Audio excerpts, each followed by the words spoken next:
अस्सलामुअलैकुम अज़ीज़ तुलबा, जैसा कि आप देख सकते हैं school based assessment 2024 final term math grade 7 इसका वर्जन 3 आज की इस वीडियो में आपके साथ शेयर करेंगे। इससे पहले जिन बच्चों ने वर्जन 1 और वर्जन 2 की वीडियो नहीं देखी वो चैनल की प्लेलिस्ट के अंदर जाएं और उनको अच्छे तरीके से समझ कर देख लें। तो सवाल नंबर 33 का ए पार्ट देखें, वेरीफाई द एसोसिएटिव प्रॉपर्टी, और उर्दू में है खासियत तलाज़ुम की पड़ताल करें। और ये सवाल आपके सामने दिया हुआ है, इसको आप देख लें। मैं इसका सोल्यूशन जो हल है वो आपको अभी समझाता हूँ।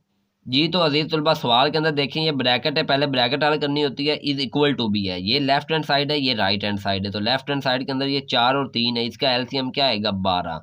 अब 12 को 4 पे तकसीम किया, जवाब क्या आया 3। उस 3 को ऊपर वाले 3 से मल्टीप्लाई करेंगे, ज़रब देंगे तो जवाब आएगा 9। ठीक है, उसके बाद आप क्या करेंगे कि ये आपके पास 3 है और ये 12 है, 12 को 3 पे तकसीम किया तो जवाब 4 आएगा। 4 को ऊपर वाले -2 से ज़रब दिया तो -8 आएगा। अब -8 को इस जमा से ज़रब दिया तो जवाब फिर माइनस ही आएगा, तो -8 इसलिए आया है। और जमा 1/12 वैसे का वैसे ही लिखा हुआ है। अब देखिए 9 में से 8 निकाले, 1/12 जमा ये 1/12 आ गया। अब 12 एलसीएम 12 आ गया, तो 12 को 12 पे डिवाइड किया, 1 ही आना है। 1 को ऊपर वाले 1 से ज़रब किया, 1 जमा और इसका भी 1 ही आना है। 1 जमा 1 2/12, 2 एकम 2 और 2 6 12, 1/6 आपका आंसर आ गया लेफ्ट हैंड साइड का। अब हम ये राइट हैंड साइड देखें तो इसके अंदर ये देखें ब्रैकेट, इधर 3 है इधर 12 है, एलसीएम 12, 12 को 3 पे तकसीम किया 4, 4 को -2 से ज़रब दिया -8, ये जमा 12 को 12 पे तकसीम किया 1, 1 को ऊपर वाले 1 से ज़रब दी तो 1 ही, -8 जमा 1 -7/12। अब ये जमा ज़रब माइनस माइनस ही होता है, ठीक है, इसलिए ये माइनस इधर आई है। 4 और 12 के एलसीएम 12, 12 को 4 पे तकसीम किया 3, 3 को ऊपर वाले 3 से ज़रब किया तो आपका जवाब 9 आएगा। अब ये प्लस ज़रब माइनस माइनस आ गया, 12 को 12 पे तकसीम किया 1, 1 को ऊपर वाले 7 से ज़रब किया तो 7 आ गया। तो अब 9 - 7 क्या होता है 2 बटा ये वाला 12। अब 2 एकम 2 और 2 6 12, 1/6 ये भी आ गया। तो इसका मतलब है left hand side is equal to right hand side. तो ये सवाल हल हुआ। अब इसका बी पार्ट देखते हैं। जी, तो अज़ीज़ तलबा बी पार्ट के अंदर देखें, इफ़ यू 1 2 3 से लेकर 10 तक सारे इनसे हैं और ए की वैल्यू है 1 3 5 7 9, तो वेरीफाई करना है A union A complement is equal to U. तो ये जो लेफ्ट हैंड साइड है ये हम ले लेते हैं, left hand side is equal to A union A complement. सबसे पहले ए कम्प्लीमेंट निकालना, तो A complement is equal to U minus A. U की वैल्यू आपने लिखी 1 से 10 तक, माइनस का माइनस, और ए की वैल्यू लिखी जो आपको सवाल में गिवन है। तो अब इसमें से इसको निकाल दें, एक इधर है इधर भी है निकल गया, 2 इधर है इधर नहीं है तो 2 आंसर आया, 3 इधर है इधर भी है निकल गया, 4 इधर है इधर नहीं है तो 4 आंसर आ गया। इसी तरह 5 7 और 9 निकल जाने हैं, 6 8 और 10 ये आपका आंसर आया है। लेकिन ये आंसर आया ए कम्प्लीमेंट का, हमें क्या चाहिए ए यूनियन ए कम्प्लीमेंट। तो अब आप इसको देख लें, ये आपके सामने लिखा हुआ है A union A complement is equal to, A की जगह पे ए की वैल्यू, यूनियन का यूनियन और ए कम्प्लीमेंट का जो भी आपने आंसर निकाला है। अब इनको यूनियन करना है, यूनियन का मतलब है दोनों को मिला के लिखना है। तो एक ये आ गया, 2 ये आ गया, 3 ये है, 4 ये, 5 ये, 6 ये, 7 ये, 8 ये, 9 इधर से और 10 इधर से। तो इस तरह देखें ये आपकी 1 से लेकर 10 तक सारी वैल्यू आ गई। तो सवाल में हमें क्या दिया हुआ था, if U is equal to 1 से लेकर 10 तक सारी वैल्यू थी, तो इसका मतलब है हमारा जवाब यू के बराबर आया है। तो इज इक्वल टू यू आप लिख सकते हैं is equal to right hand side. तो left hand side right hand side दोनों बराबर होगी, सवाल हल हो गया। इस तरह सवाल नंबर 33 मुकम्मल हुआ। सवाल नंबर 34 का ए पार्ट देखें। Our travel agency got 6% commission on the sale of bus tickets if tickets are sold for ₹3 lakh in a day, then find the amount of commission. एक ट्रैवल एजेंसी बस की टिकटों पर 6% के हिसाब से commission वसूल करती है। अगर एक दिन में 3 लाख रुपए की टिकटें फ़रोख्त हों तो कमीशन की रकम मालूम करें। अब आपने सिर्फ 2 बातें याद रखनी है, हमें जो फ़ीसद दिया गया वो 6% है और कीमत जो रकम है वो 3 लाख रुपया है। तो चलते हैं नेक्स्ट पेज पर इसका सोल्यूशन देखते हैं। जी, तो अज़ीज़ तलबा आपके सामने अमाउंट है, मतलब रकम जो दी गई है, कीमत है वो 3 लाख रुपए है। रेट यानी शरह 6% है। अमाउंट ऑफ कमीशन मतलब कमीशन की रकम is equal to rate of commission, commission की शरह ज़रब टोटल इनकम मतलब के कुल रकम। अब रेट ऑफ कमीशन कितना 6% ज़रब ज़रब और टोटल इनकम कितनी 3 लाख। फीसद का मतलब होता है बटा 100, तो 6/100 ज़रब 3 लाख। ये 2 सिफर से 2 सिफर काट गए, यहाँ पे 3000 बचा। 3000 को 6 से मल्टीप्लाई करें तो 18,000 रुपये आपका जवाब आता है और यही कमीशन की रकम है। तो इस तरह ये पार्ट हल होगा। अब इसका बी पार्ट देखें।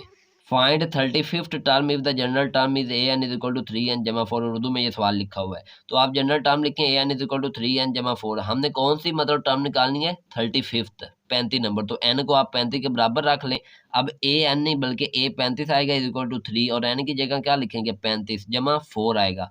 35 ज़रब 3 क्या होता है 105 जमा 4, 105 जमा 4 कितना आता है 109 और ये आंसर आ गया। इस तरह ये सवाल भी मुकम्मल हुआ। नेक्स्ट पेज पे चल के सवाल नंबर 35 को डिस्कस करते हैं। अच्छा, सवाल नंबर 35 का ए पार्ट सिंप्लीफाई मुख्तसर करें। ये सवाल मैंने आपको वर्जन 1 का जो सवाल नंबर 35 है उसके अंदर भी समझाया, आप चेक कर सकते हैं, लेकिन वहाँ पे एक गलती थी, वो गलती यहाँ पे क्लियर मैं आपको बताऊंगा कि ये गलती वहाँ पे की गई है। ठीक है, तो अगर आपने वो वीडियो देखी है तो फिर आपको समझ आ जाएगी कि क्या गलती है। ठीक है, तो देखेंगे सवाल आपके सामने लिखा हुआ है, इसके अंदर ये सबसे पहले जो ऊपर लाइन है इसको खत्म करना है। लाइन खत्म करने के लिए ये जो माइनस है इसको हमने जमा में तब्दील करना, बाकी सारी रकम वैसे ही है। ठीक है, अगले स्टेप के अंदर ये माइनस है तो अंदर वाली अलामतें हमने चेंज कर देनी है। माइनस वैसे आ गया, 5x का स्क्वायर ये -3x है तो जमा 3x, ये जमा 2 है तो -2।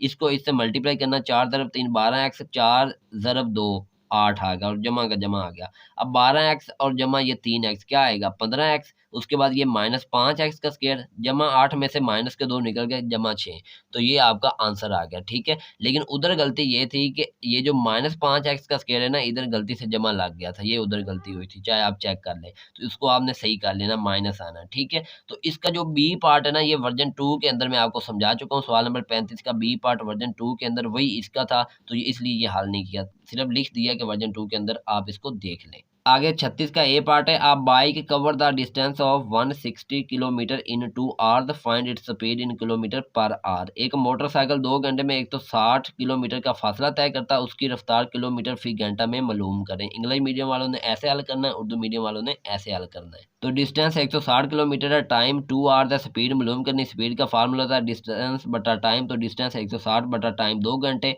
हल किया तो 2 एकम 2 2 8 16 और 0 का 0, तो 80 किलोमीटर पर आवर जवाब आएगा। इधर 80 किलोमीटर फी घंटा जवाब आएगा। तरीका आपके सामने हल कर लेना। अब इसका बी पार्ट देखते हैं जी। तो अजीज तलबा बी पार्ट है, find the surface area of the given cylinder. दिए गए सिलेंडर की सतह का रकबा मालूम करें। ये सिलेंडर आपके सामने बना हुआ है, एच की वैल्यू 10 सेंटीमीटर है, आर की वैल्यू 4 सेंटीमीटर है। बाकी इसका सोल्यूशन आप देख लें। टोटल सरफेस एरिया आप लोगों ने लिखना है, उर्दू वाले बच्चों ने लिखना है सतह का कुल रकबा। Formula 2 pi R into H plus H, ये तीनों चीज़ें आपस में मल्टीप्लाई हो रही है। 2 की जगह 2 आ गया, पाई की वैल्यू फिक्स होती है 22/7 याद कर लें। ज़रब आर की वैल्यू हमें इधर दी गई है, सिलेंडर में 4 आ गई, इंटू आर जमा एच करना है तो 4 जमा 10 हो गया। एच की वैल्यू 10 है और आर की वैल्यू 4 है। अब ये 4 जमा 10 ये तो 14 हो गया, और अब ये 22 ज़रब 2 44, 44 ज़रब 4 176 बटा 7 ज़रब ये 10 जमा 4 14 आ गया। 7 एकम 7 और 7 2 14, 176 को 2 से ज़रब देंगे तो 352 सेंटी स्क्वायर मीटर आपका आंसर आ जाएगा। ठीक है, इस तरह सवाल नंबर 36 भी खत्म हुआ। अब सवाल नंबर 37 लास्ट जो सवाल है इस वर्जन का वो देखते हैं जी। तो अजीज तलबा सवाल आपके सामने, consider a triangle P Q R when, जब ये आपके पास दिया गया। उर्दू में सवाल है, एक मुसल्लस पी क्यू आर बनाएं जब के यही रकम दी गई है, यही वैल्यू दी गई है। तो मेजरमेंट पी क्यू क्या है 4 सेंटीमीटर। ये लाइन आपने स्केल की मदद से लगा देनी है 4 सेंटीमीटर की, और एक को पी और एक को क्यू का नाम दे देना और दरम्यान में लिख देना 4 सेंटीमीटर। ठीक है, उसके बाद मेजरमेंट ज़ाविया क्यू 60 डिग्री आपने बनाना है। अपनी मर्जी से आप ये कंपास जो है ना इसको खोल लें, कम खोलें ज़्यादा खोल लें, ये आपकी मर्जी। मैंने इतनी खोल ली है, खोलने के बाद मैं क्या करता हूँ ये क्यू पे रख देता हूँ, क्योंकि हमने ज़ाविया क्यू बनाना है 60 डिग्री, तो क्यू पे रखता हूँ और इस तरह एक मैं आर्क लगा देता हूँ। ये मैंने लगा दिया आपके सामने आर्क। अब यही जो कंपास है ना इतनी आपने रखनी है और इधर आपने रख देनी है जहाँ से ये आपने लाइन स्टार्ट की है। ठीक है, ये छोटी बड़ी हो इसका कोई इश्यू नहीं, तो ये आप यहाँ पे रख लें जहाँ से शुरू की और इस तरह एक कॉस लगा दें। ये आपके सामने मैंने कॉस लगा दिए। जहाँ पे ये कॉस आपस में कट कर रही है ना, इस पॉइंट को आप क्यू के साथ मिला देंगे। ठीक है, आपके सामने मैं मिला देता हूँ, क्यू के साथ इस पॉइंट को हमने मिला देना है। जितनी मर्जी लंबी लाइन आगे लगा दें उसका कोई इशू नहीं। ठीक है, तो यहाँ पे आप एंगल लिखें जी 60 डिग्री। अब देखिए क्यू आर कितनी बनानी है 3.5 सेंटीमीटर, तो 3.5 सेंटीमीटर आपने अपनी जो कंपास है ना उसको खोल लेना है। तो पैमाने की मदद से 3.5 सेंटीमीटर कंपास मैं खोल लेता हूँ। ठीक है, आपने खोल लेना है, ये मैं आपको दिखा नहीं रहा। अगर आपने देखना है ना कैसे खोला जाता है तो फिर आप वर्जन 1 का सवाल नंबर 37 देखें, उसमें उसमें बड़ी डिटेल के साथ ये चीज़ मैंने समझाई हुई है। तो ये 3.5 सेंटीमीटर कंपास खोल के आप क्यू पे रखेंगे और इस तरह आप एक आर्क लगा देंगे। ठीक है, ये मैंने लगा दी। अब यहाँ पे आर्क जो लगी है ना ये कितनी बनती है, ये बनती है जी 3.5 सेंटीमीटर। तो यहाँ पे आप लिखेंगे 3.5 सेंटीमीटर। अब इस आर को आप नाम भी यहाँ देंगे आर का, और इसको आपने मिला देना पी के साथ। पी के साथ मिलाने के साथ ही आपकी ये ट्राई एंगल जो है ना, या जिसको उर्दू में आप मुसल्लस कहते हैं, ये तैयार हो जाएगी। ठीक है, तो ये मैंने मिला दिया आपके सामने। तो अब ये आपके पास ट्राइंगल PQR बन गई। इस तरह ये पार्ट भी मुकम्मल हो गया। अब हम इस सवाल का आखिरी पार्ट जो बी पार्ट है उसको देखते हैं। तो आगे बी पार्ट देखें, the table below shows the weights in kilogram of members in a sports club, calculate the mean of weights. Mean आपने निकालना है। नीचे दिए गए जदूल में एक स्पोर्ट्स क्लब के अरकान के औज़ान मतलब के किलोग्राम में दिए गए हैं। औज़ान की असाबी औसत मालूम करें। तो मैसेज उर्दू में लिखा होगा औज़ान, फ्रीक्वेंसी उर्दू में लिखा होगा तादाद, और इस तरह ये बना हुआ टेबल। यहाँ से इसका सॉल्यूशन स्टार्ट हो रहा है जिसको उर्दू में आप हल कहते हैं। तो ये देख लें आपने इसको कैसे हल करना है। तो ये सवाल मतलब देखने में काफ़ी बड़ा है लेकिन इतना मुश्किल नहीं है। तो आप मैसेज सबसे पहले लिख लें। ये वाले जो मैसेज आपको दिए गए उर्दू वाले बच्चे औज़ान लिख कर ये लिख दें। 42 से 48 है, 49 से 55 है, ठीक है, 56 से 62 है। तो ये देखें आप एक तरतीब के अंदर लिख लें, ठीक हो गया। अब आपने एफ़ लिखना है। एफ़ मतलब फ्रीक्वेंसी ये दी गई है तादाद, तो एफ़ लिखेंगे उर्दू वाले भी इंग्लिश वाले भी। तो एफ़ देखें अगर 42 से 48 है तो इसके नीचे क्या है 6 है। तो इधर देखें 42 से 48 के आगे हमने क्या लिख दिया 6। अब एक्स की वैल्यू कैसे निकालनी मैंने आपको एक निकाल के दे दी है। देखिए ये जो मैसेज है इनको जमा करें, 42 जमा 48 और 2 पे तकसीम कर दें। 42 जमा 48 90, 90 को 2 पे तकसीम किया, जवाब 45 आएगा, ठीक है। इसी तरह जब आपने ये एक्स की वैल्यू निकालनी तो इन दोनों को जमा करना है, 2 पे तकसीम करना, ये आएगी। इन सब को आपने जमा करके 2 पे तकसीम करते जाना तो ये एक्स की वैल्यू आपकी निकल आएगी। एफ एक्स की वैल्यू कैसे निकालनी है, ये एफ और एक्स इन दोनों को मल्टीप्लाई करें। एफ की वैल्यू क्या है 6 और एक्स की वैल्यू क्या है 45, तो 6 ज़रब 45 करें 270।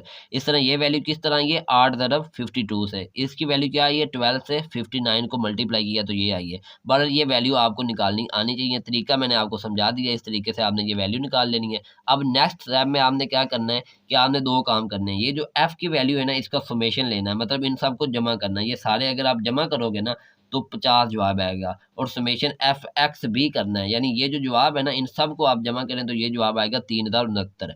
अब आपके पास मीन का फार्मूला या असाबी औसत जिसे आप कहते हैं, ये समेशन एफ एक्स बटा समेशन एफ होता है। तो समेशन एफ एक्स का जवाब क्या है 3069 और समेशन एफ का जवाब क्या है 50। दोनों को तकसीम करें जवाब आएगा 61.38। तो यही आपकी असाबी औसत या मीन है। और इसके साथ ही वर्जन 3 का पेपर खत्म हुआ। वर्जन 4 और वर्जन 5 भी जल्दी आपके साथ शेयर करेंगे। आपने ये वीडियो समझनी भी है और इनको हल करके देखना है। इंशाल्लाह आपका पेपर इन्हीं सवालों में से आएगा। मिलेंगे अगले वीडियो में, तो तक अपना ख्याल रखिए, मुझे इजाज़त दीजिए। टेक केयर, अल्लाह हाफिज़।